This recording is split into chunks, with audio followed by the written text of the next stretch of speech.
आज के मिस्सा का मतलब श्री लूकस कुजूर एवं श्रीमती मैक्सिमा कुजूर की ओर से अपने बड़े भाई श्री सामुएल कुजूर पत्थल गांव, उनकी कल आकस्मिक देहांत हो गया।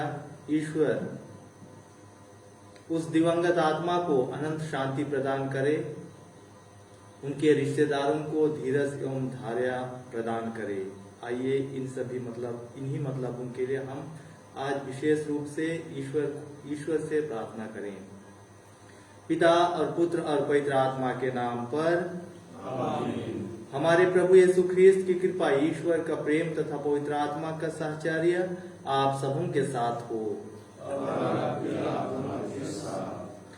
अति सम्मानीय बिशप स्वामी, प्यारे पुरोहितगण, धर्म बंधु, माता पिता, भाई एवं बहनों, अधिकांश समय लोग मंदिर और गिरजाघर कुछ प्राप्त करने के लिए आते हैं। बहुत कम लोग ऐसे हैं जो कि ईश्वर के लिए देने के लिए आते हैं। कभी कभी लोग ईश्वर से अच्छे नौकरी प्राप्त करने के लिए आते हैं। कभी कभी लोग अपने मन की शांति के लिए आते हैं। कभी कभी लोग परिवार में शांति हो, एकता हो, मेल प्रेम हो, इस चीज के लिए ईश्वर से मांगने के लिए आते हैं। हम देखते हैं यीशु के शिष्य भी, हमारा ईश्वर जो है वह देने वाला ईश्वर है। वह किसी चीज को प्राप्त करना या तो किसी चीज को लेने वाला ईश्वर नहीं, लेकिन देने वाला ईश्वर है, जो उसके पास आते हैं, जो उसके पास मांगते हैं। शिष्य जब यीशु से कहते हैं, प्रभु हम किसके पास जाएं? आप ही की वचनों में अनंत जीवन का संदेश है। सचमुच में वही ईश्वर आज इस मिस्सा बलिदान में हमारे समक्ष उपस्थित हैं। आइए उसके पास हम आए और हमारी जो भी आवश्यकताएं हैं, हमारी जो भी चीजें हैं, जिसके लिए हम प्रार्थना करना चाहते हैं, जिसके लिए हम मांगना चाहते हैं, जिसके लिए हम चढ़ाना चाहते हैं, वह ईश्वर निश्चित रूप से हमारे लिए प्रदान करते हैं। आइए कुछ क्षण मौन रह करके हम अपने अंतःकरण की जांच करें, छोटे बड़े दोष गुनाहों को प्रभु के पास लाएं, ताकि हम इस मिस्सा बलिदान में योग्य रीति से भाग ले सकें। हम सब मिलकर बोले,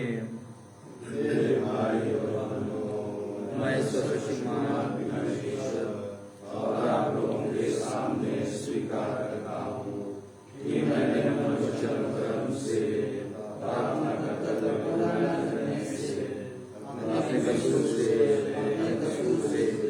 अपने व्यवहारिक से और भाग गया है। इसलिए मैंने तुम्हारी कन्या मरियम से, से, हे भाइयों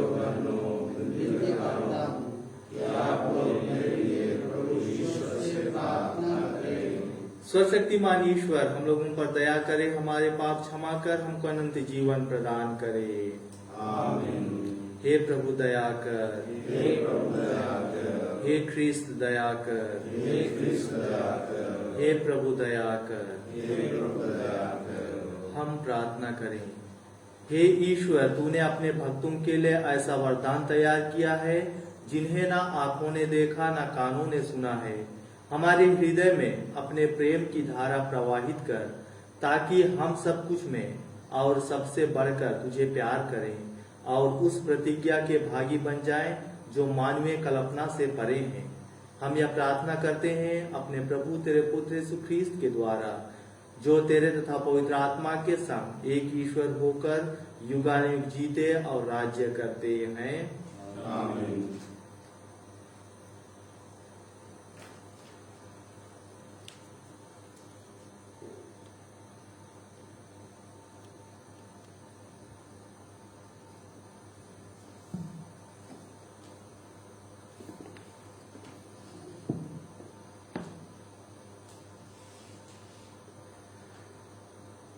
न्यायकर्ताओं के ग्रंथ से पहला पाठ का मुख्य अंश है, तुम राजा का शासन चाहते हो, किंतु प्रभु ही तुम्हारा राजा है।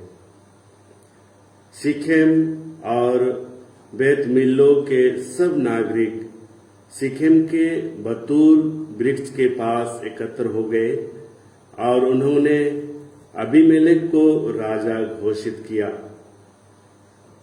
जब जोताम को इसकी सूचना मिली तो वह जाकर गरिजीम पर्वत के शिखर पर खड़ा हो गया। उसने ऊंचे स्वर से लोगों को संबोधित करते हुए कहा, सिक्किम के नागरिकों, मेरी बात सुनो, जिससे प्रभु तुम लोगों की बात सुने। वृक्ष किसी दिन अपने राजा का अभिषेक करने निकले। वे जैतून के पेड़ से बोले, आप हमारे राजा बन जाइए।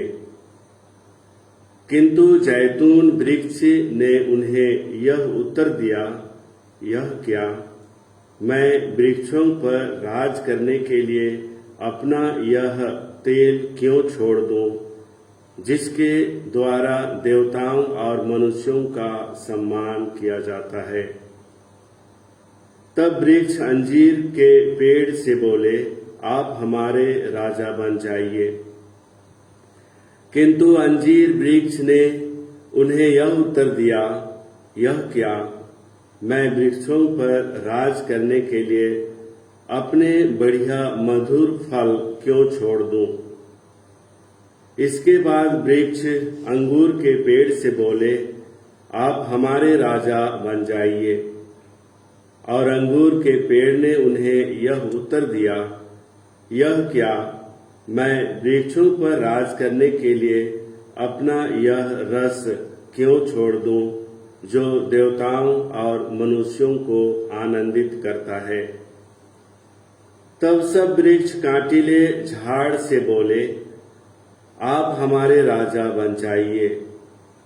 कांटीले झाड़ ने वृक्षों को यह उत्तर दिया, यदि तुम लोग सचमुच अपने राजा के रूप में मेरा अभिषेक करना चाहते हो, तो मेरी छाया की शरण ले लो। नहीं तो कांटीले झाड़ में से आग निकलेगी और लेबनोन के देवदार वृक्षों को भी भस्म कर देगी। यह प्रभु की वाणी। भजन अनुवाक्या। हे प्रभु, तेरे सामर्थ्य के कारण राजा आनंदित हैं। हे प्रभु, तेरे सामर्थ्य के कारण राजा आनंदित है। हे प्रभु, तेरे सामर्थ्य के कारण राजा आनंदित है। वह तेरी सहायता पाकर आनंद मनाते हैं। तूने उनकी अभिलाषा पूरी की, तूने उनकी प्रार्थना नहीं ठुकराई। हे प्रभु, तेरे सामर्थ्य के कारण राजा आनंदित है। हे प्रभु, तेरे सामर्थ्य के कारण राजा आनंदित है। तूने उन्हें भरपूर आशीर्वाद दिया। तूने उन्हें परिष्कृत स्वर्ण का मुकुट पहनाया। उन्होंने तुझसे जीवन का वरदान मांगा और तूने अनंत काल तक उसके दिन बढ़ा दिए। हे प्रभु, तेरे सामर्थ्य के कारण राजा आनंदित है। हे प्रभु, तेरे सामर्थ्य के कारण राजा आनंदित है। तेरी सहायता से उनका यश फैल गया। तूने उन्हें प्रताप और ऐश्वर्य प्रदान किया। तूने उन्हें चिरस्थायी आशीर्वाद दिया। वह तेरा सानिध्य पाकर आनंदित है।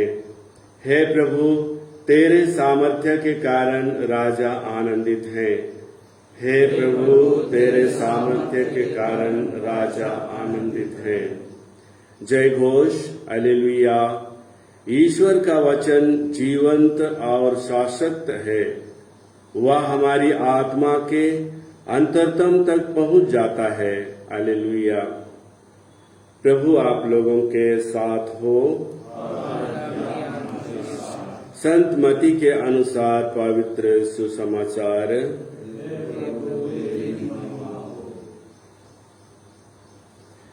यीशु ने अपने शिष्यों को यह दृष्टांत सुनाया। स्वर्ग का राज्य उस जमींदार के सदृश है जो अपनी दाखबारी में मजदूरों को लगाने के लिए बहुत सवेरे घर से निकला। उसने मजदूरों के साथ 1 दीनार का रोजाना तय किया और उन्हें अपनी दाखबारी भेजा। लगभग पहले पहर वह बाहर निकला और उसने दूसरों को चौक में बेकार पड़ा देखकर कहा, तुम लोग भी मेरी दाखबारी जाओ, मैं तुम्हें उचित मजदूरी दे दूंगा। और वे वहां गए। लगभग दूसरे और तीसरे पहर भी उसने बाहर निकलकर ऐसा ही किया। वह 1 घंटा दिन रहे, फिर बाहर निकला और वहां दूसरों को खड़ा देखकर उनसे बोला, तुम लोग यहाँ दिन भर क्यों बेकार खड़े हो? उन्होंने उत्तर दिया, इसलिए कि किसी ने हमें मजदूरी में नहीं लगाया। उसने उनसे कहा, तुम लोग भी मेरी दाखबारी जाओ। संध्या होने पर दाखबारी के मालिक ने अपने करिंदा से कहा, मजदूरों को बुलाओ, बाद में आने वालों में से लेकर पहले आने वाले तक सबको मजदूरी दे दो। जब वे मजदूर आए जो 1 घंटा दिन रहे काम पर लगाए गए थे, तो उन्हें 1-1 दीनार मिला। जब पहले मजदूर आए तो वे समझ रहे थे कि उन्हें अधिक मिलेगा, लेकिन उन्हें भी 1-1 दीनार ही मिला।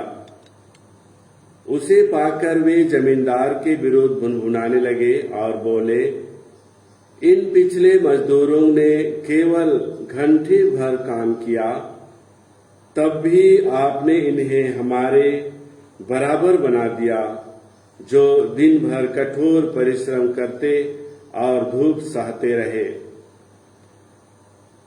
उसने उनमें से एक को यह कहकर उत्तर दिया, भाई, मैं तुम्हारे साथ अन्याय नहीं कर रहा हूं।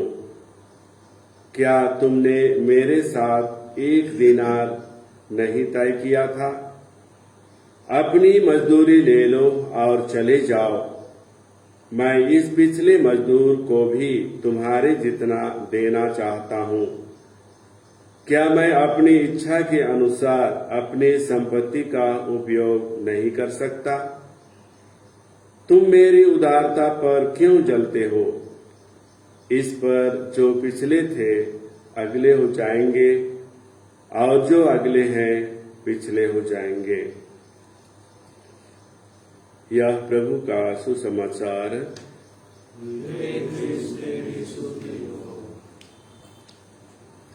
अति सम्मानीय बिशप स्वामी, प्यारे पुरोहितगण, धर्म बंधु, माता पिता, भाई एवं बहनों, आज का युग, आज का समय जो है बहुत ही कंपटीशन का समय है, होड़ का समय है। हम देखते हैं एक राष्ट्र दूसरे राष्ट्र को पछाड़ना चाहता है, आगे आना चाहता है। एक देश दूसरे देश से आगे आना चाहता है। एक धर्म दूसरे धर्म से आगे आना चाहता है। एक गांव दूसरे गांव से आगे आना चाहता है। एक परिवार दूसरे परिवार से भी आगे आना चाहता है। एक व्यक्ति दूसरे व्यक्ति से किसी भी प्रकार वह आगे आना चाहता है। यही होड़, यही चुनौती, यही कंपटीशन लोगों के बीच में आज हम पाते हैं, हम देखते हैं। एक छोटी सी कहानी, एक व्यक्ति रहता है और वह व्यक्ति अपने बेटे के बर्थडे में सभी छोटे छोटे बच्चों को निमंत्रण देता है। सभी बच्चे आते हैं और टोकरी में वह बन या तो ब्रेड छोटा छोटा रख देता है और सभी बच्चों से कहता है कि आप लोग इसमें से एक एक उठा लो। उसमें कई छोटी छोटी ब्रेड रहती है, बड़ी ब्रेड रहती है, हर साइज का ब्रेड रहता है। बच्चे दौड़ के आते हैं और अपने लिए बड़ा बड़ा ब्रेड को चुन करके उठा करके वे घर चले जाते हैं खुशी पूर्वक। एक छोटी सी लड़की सबसे पीछे लड़खड़ाते हुए आती है। वह डरती है, शर्माती है और उस टोकरी तक पहुंचती है और उसके पहुंचते तक देखते हैं एक छोटा सा ब्रेड पड़ा हुआ है। सभी बड़ी बड़ी ब्रेड को बच्चे ले जाते हैं और उसी छोटे ब्रेड को वो बच्ची उठा करके घर चली जाती है। जब वह उस ब्रेड को तोड़ती है तब उसकी माँ के लिए छोटा देने के लिए वह देखते हैं उसमें अंदर एक सोने का चेन पड़ा हुआ है। उसकी माँ ने उसको कहा, बेटी जाओ इसको, इस सोने के चेन को उस व्यक्ति को लौटा देना, क्योंकि तुम्हें वे चोर समझेंगे, तुमको वे गलत समझेंगे, वे जान जाएंगे। वो बच्ची चली जाती है और उस मालिक के लिए कहती है, ये आपकी चेन है, गलती से मेरे साथ चला गया था, मेरे ब्रेड में था। वह व्यक्ति कहता है, बेटी यह चेन आपके लिए है, मैंने जानबूझ करके इस छोटी ब्रेड में डाला था क्योंकि मैं जानना चाह रहा था कि ये किसके लिए जाता है। उसकी उदारता यहाँ झलकती है उस व्यक्ति की। प्यारे माता पिता, भाई एवं बहनों, आज के पाठों के द्वारा हम इसी प्रकार का कुछ संदेश पाते हैं। इसी प्रकार से हम देखते हैं, विशेष करके सुसमाचार के द्वारा जो 1 घंटा काम किए उनके लिए भी उतना ही दिया जाता है। जो एक दिन फुल काम किए, दोपहर तक काम किए, उनके लिए उतना ही दिया जाता है उस मालिक के द्वारा। उस मालिक की जो प्रतिक्रिया थी वो हमारे प्रभु यीशु ख्रीस्त की जो उसकी कैरेक्टरिस्टिक्स है, उसकी जो जीने की शैली है, उसको दर्शाता है। और लोग भले ही उनको कई प्रकार से कहते हैं, हमने ज्यादा काम किया, हमको उतना ही दिया जा रहा है। आज जिस प्रकार से मानव प्रभु को देखते हैं, उसी प्रकार से उनका जीवन परिवर्तन होता है, उसी प्रकार से उनका स्वभाव होता है। यदि वे प्रभु को देखते हैं कि प्रभु दयालु है, प्रभु कृपावान है, प्रभु देने वाला है, तो उनका स्वभाव भी वैसा ही होता है। उनका स्वभाव, उनका जीने का तरीका भी, मानव का जीने का तरीका भी उसी प्रकार से होता है। यदि कोई देखता है प्रभु प्रतिशोध लेने वाला है, प्रभु बदले लेने वाला है, तो उनका स्वभाव भी उसी प्रकार से होता है, उनके जीवन का शैली भी उसी प्रकार से होता है। हम देखते हैं पौलुस को, वह प्रभु को नहीं जानता था, इसीलिए जो प्रभु को मानते थे, प्रभु के पास आते थे, जो प्रभु के लोग थे, उनको वह सताता था। लेकिन जब से वह जानने लगा दमिश्क के रास्ते से, उसी समय से उसका जीवन परिवर्तन हो जाता है। उस प्रभु को जान करके, उस परमेश्वर को जान करके। हम देखते हैं मूसा के, इब्राहिम के जीवन में 100 साल बाद उसको एक वरदान मिलता है, एक बच्चे का वरदान मिलता है। उसको परमेश्वर बहुत जल्दी दे सकते थे, लेकिन आपको और हमें यही दिखलाने के लिए वे 100 साल लेते हैं कि प्रभु शक्तिशाली है, प्रभु महान है, जिस प्रभु को तुम मानते हो वह बहुत ही महान है। इसको इस्राएली जनता भली भांति समझती है। जब मिस्रियों की गुलामी से वे छुटकारा पाते हैं, उनको मन्ना देते हैं, उनको लाल सागर पार करते हैं, और वे उसी प्रकार का जीवन व्यतीत करते हैं, क्योंकि उन्होंने प्रभु को उसी प्रकार से देखा, देने वाला, बचाने वाला, हमको छुड़ाने वाला।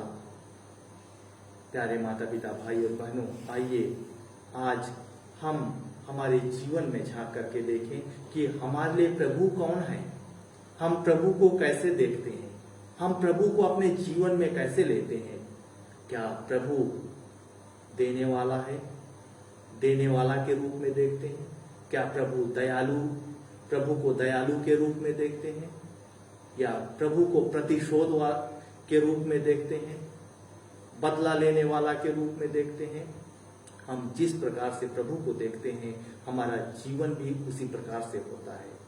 वही प्रभु आज, वही दयालु प्रभु, वही कृपावान प्रभु आज रोटी और दाखरस के रूप में हमारे जीवन में आते हैं और हमारे जीवन को परिवर्तन करना चाहते हैं। आइए उसी प्रभु के पास आए और हमारी जो भी आवश्यकताएं हैं, हमारी जो भी कमजोरियां हैं, हमारी जो भी चाह है, उन सभी चीजों को प्रभु के पास लाएं और हम भी अपना जीवन को परिवर्तन कर सकें। Number E49।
भाई और बहनों, प्रार्थना कीजिए कि सर्वशक्तिमान ईश्वर मेरा और आप लोगों का यह बलिदान ग्रहण करे। प्रभु अपने नाम की स्तुति और हमारे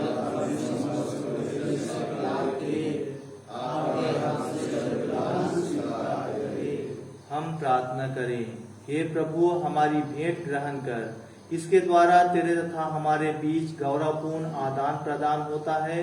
तुझसे प्राप्त दानों को तुझे ही चढ़ाकर हम तेरे सत्व के भागी बन जाएं। हमारे प्रभु ख्रीस्त के द्वारा। प्रभु आप लोगों के साथ हो और आपकी आत्मा के साथ। प्रभु में मन लगाइए।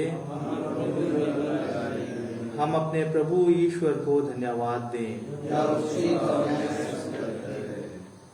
हे परमपिता, यह वास्तव में उचित और न्याय संगत है। हमारा कर्तव्य तथा कल्याण है कि हम सदा और सर्वत्र तेरे प्रिय पुत्र यीशु ख्रीस्त के द्वारा तुझे धन्यवाद दें।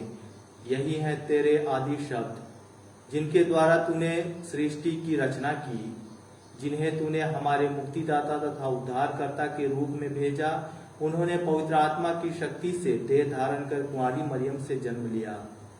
उन्होंने क्रूस पर अपनी भुजाएं पसारी और दुख भोगा, ताकि मृत्यु के बंधनों को तोड़कर ये पुनरुत्थान प्रकट करें। इस भांति उन्होंने तेरी इच्छा पूरी करके तेरे लिए एक पवित्र प्रजा प्राप्त की है। इसलिए स्वर्गदूतों और सब संतों के स्वर में स्वर मिलाकर हम भी तेरी महिमा का बखान करते हैं।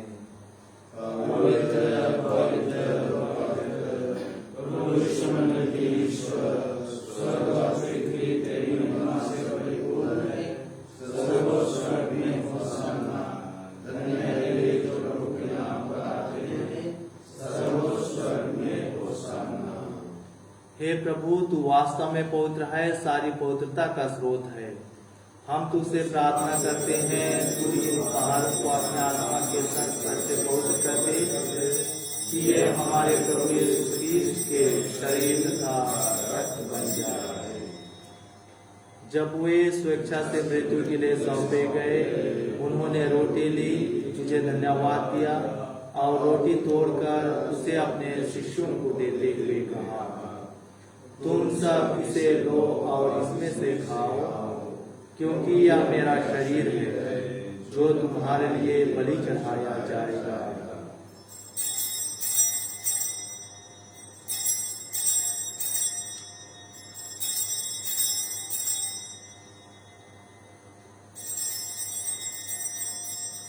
इसी भांति भोजन के बाद उन्होंने कटोरा लिया, तुझे धन्यवाद दिया और उसे अपने शिष्यों को देते हुए कहा, तुम सब इसे लो और इसमें से पियो, क्योंकि यह मेरे रक्त का कटोरा है, नवीन और व्यवस्थान का रक्त, जो तुम्हारे और बहुतों की पापों की क्षमा के लिए बहाया जाएगा। तुम मेरे स्मृति में यह करो।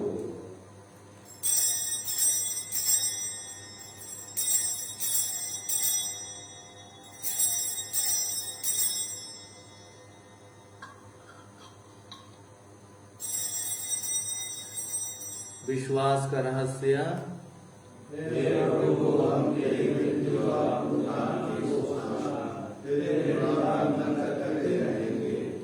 इसलिए हे प्रभु, हम ख्रीस्त की मृत्यु और पुनरुत्थान की स्मृति में तुझे जीवन की रोटी और मुक्ति का कटोरा चढ़ाते हैं। हम तुझे धन्यवाद देते हैं कि तूने हम अपने सम्मुख उपस्थित होने और अपनी सेवा करने का सौभाग्य प्रदान किया है। हमारा नम्र निवेदन है कि हम सब ख्रीस्त का शरीर और रक्त ग्रहण करके पवित्र आत्मा के द्वारा एकता के शिष्य में बने रहें। हे प्रभु, हमारे संत पिता फ्रांसिस, हमारे धर्माध्यक्ष पतरस मिंज और सभी याजकों के साथ विश्व भर में फैली अपनी कलीसिया की सुधि ले तथा इसे प्रेम में सिद्ध बना दे। हे प्रभु, अपने सेवक सामुएल कुजूर की सुधि ले, जिनको तूने इस लोक से अपने यहाँ बुला लिया है। इन्हें यह वर दे कि जैसे वे बपतिस्मा में तेरे पुत्र की मृत्यु के सहभागी हुए थे, वैसे ही उनके पुनरुत्थान का भी सौभाग्य प्राप्त करे। हमारे उन भाई बहनों की भी सुधि ले, जो पुनरुत्थान की आशा में परलोक सिधार चुके हैं। उन्हें और सभी मृतकों को अपने दर्शन का सौभाग्य प्रदान कर हम सब पर दया दृष्टि डाल, कि हम भी अनंत जीवन के सहभागी बने और ईश्वर की माता धन्य कुंवारी मरियम, उनके वर धन्य योसेफ, धन्य प्रेरितों तथा सब संतों के साथ जो युग युग में तेरे प्रति विश्वस्त बने रहे, तेरी स्तुति और महिमा कर सके। तेरे पुत्र यीशु क्रिस्त के द्वारा। इन्हीं प्रभु ख्रीस्त के द्वारा, इन्हीं के साथ और इन्हीं में एक शक्तिशाली ईश्वर पवित्र आत्मा के साथ सारा गौरव तथा सम्मान युगानुयुग तेरा ही है। आमीन।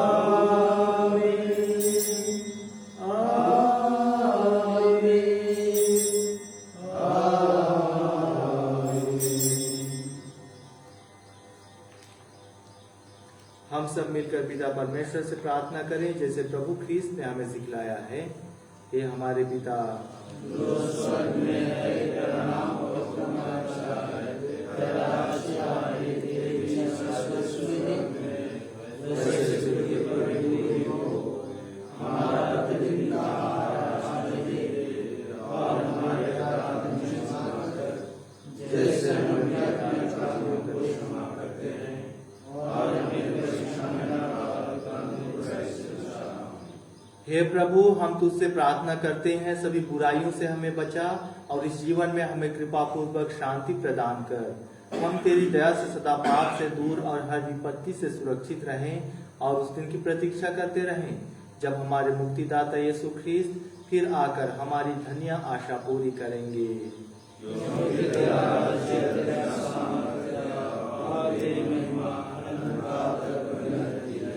हे प्रभु यीशु ख्रीस्त, तूने अपने प्रेरितों से कहा है, मैं तुम्हारे शांति छोड़ जाता हूँ, अपनी शांति तुम्हें प्रदान करता हूँ। तू हमारे पापों पर नहीं, अपनी कलीसिया के विश्वास पर दृष्टि डाल और कृपा पूर्वक उसे शांति तथा एकता प्रदान कर। तू जो युगानुयुग जीता और राज्य करता है। आमीन। प्रभु की शांति सदा आप लोगों के साथ हो। परस्पर शांति अभिवादन कीजिए।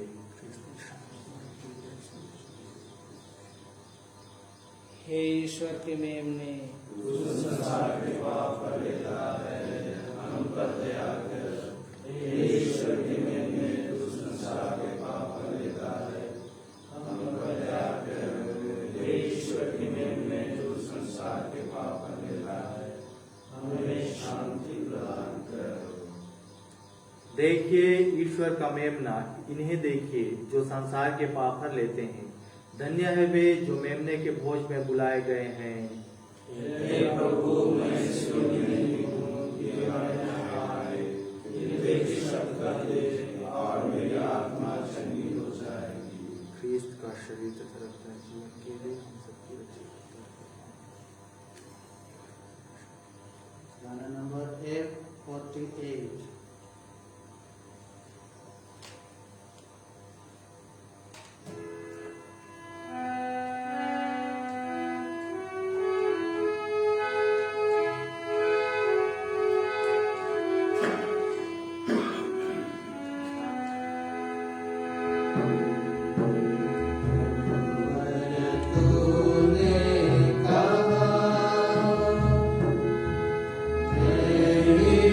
जी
प्रभु दया सागर है, वही अपार मुक्ति का स्रोत है। हम प्रार्थना करें।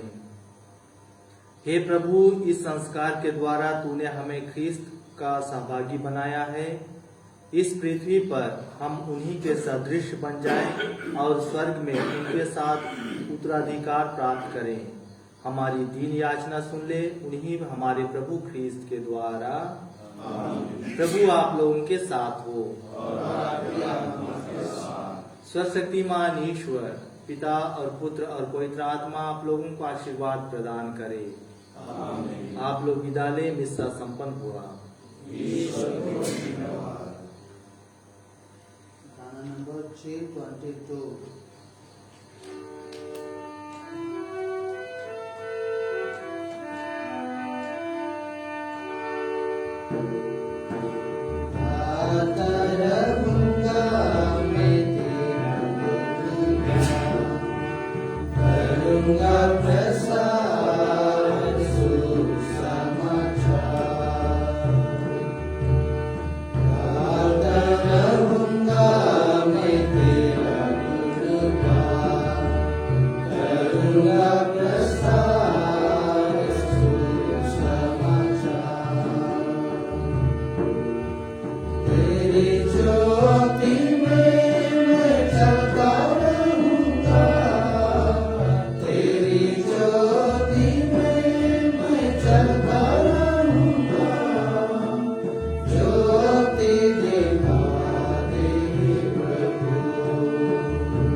करूंगा प्रसाद